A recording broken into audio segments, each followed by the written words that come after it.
Fokus minggu ini. Yang di-Pertuan Agong menzahirkan kegusaran jika rakyat lalai atau mengambil sikap sambil lewa, kes COVID-19 akan terus meningkat. Tambahan pula ketika ini musim percutian sekolah yang menyaksikan banyak pergerakan dan perhimpunan orang ramai. Al-Sultan Abdullah bertitah dilaporkan dari 10 Disember hingga 16 Disember 2023, kes COVID-19 adalah seramai 20,696 pesakit dengan seramai 151 pesakit memerlukan rawatan di unit rawatan rapi di seluruh negara. Datuk Pengelola Bijaya Diraja Istana Negara, Major Jeneral Datuk Indra Zahari Muhammad Arifin menyatakan Seri Paduka Baginda turut menzahirkan sokongan kepada Kementerian Kesihatan Malaysia KKM menerusi Pusat Kesiapsiagaan dan Tindak Cepat Krisis memantau rapi kes jangkitan virus ini di seluruh negara dan mengeluarkan kenyataan cadangan serta arahan berkaitan bergantung kepada situasi semasa. Al-Sultan Abdullah menasihati rakyat mengambil langkah berjaga-jaga dan berdisiplin dalam kawalan kendiri berikutan peningkatan kes jangkitan COVID-19 kebelakangan ini. Sehubungan dengan itu, titah baginda lagi, rakyat juga disaran supaya sentiasa peka dengan perkembangan terkini berkenaan kes COVID-19 di negara ini dan arahan akan dikeluarkan oleh KKM dari semasa ke semasa. Baik, Kerajaan Malaysia memutuskan untuk menyekat dan tidak membenarkan syarikat perkapalan yang berpengkalan di Israel, ZIM, daripada berlabuh di mana-mana pelabuhan Malaysia. Perdana Menteri menegaskan Kementerian Pengangkutan MOT akan mengambil tindakan segera dengan mengenakan larangan kekal terhadap syarikat ini berkuat kuasa serta-merta.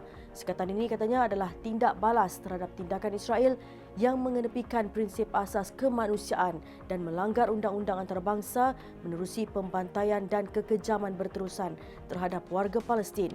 Untuk rekod, Kabinet pada 2002 mula membenarkan kapal milik syarikat ini berlabuh di Malaysia. Pada 2005, Kabinet ketika itu memberi kebenaran kepada kapal tersebut untuk mendarat di Malaysia. Namun, kerajaan hari ini memutuskan untuk membatalkan semua keputusan Kabinet lalu. Malaysia yakin keputusan tersebut tidak akan menjejaskan kegiatan perdagangan Malaysia. Baiklah, seterusnya, Malaysia akan menangani isu Laut Cina Selatan dengan cara damai dan rasional bersandar prinsip undang-undang antarabangsa. Perdana Menteri Datuk Seri Anwar Ibrahim berkata, beliau mengulangi pendirian Malaysia bahawa ia harus diselesaikan dengan cara-cara damai dan rasional melalui dialog dan konsultasi berterusan.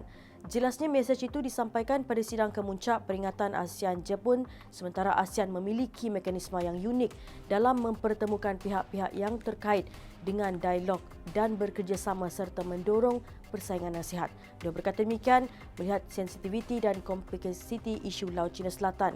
Malaysia katanya komited kepada penyelesaian aman konflik yang diiktiraf secara universal mengikut prinsip undang-undang antarabangsa.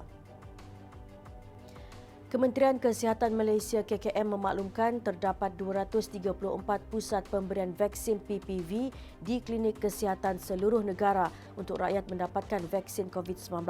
Menteri Kesihatan Datuk Seri Dr. Zulkifli Ahmad bagaimanapun berkata, KKM ingin menegaskan bahawa pengambilan vaksin COVID-19 pada masa ini adalah secara sukarela. Dr. Zulkifli memaklumkan bagi mendapatkan suntikan vaksin COVID-19, orang ramai boleh hadir ke PPV yang tersenarai secara walk-in atau membuat janji temu menggunakan aplikasi MySejahtera sebagaimana tata cara tempahan yang dibuat semasa program imunisasi COVID-19 kebangsaan sebelum ini.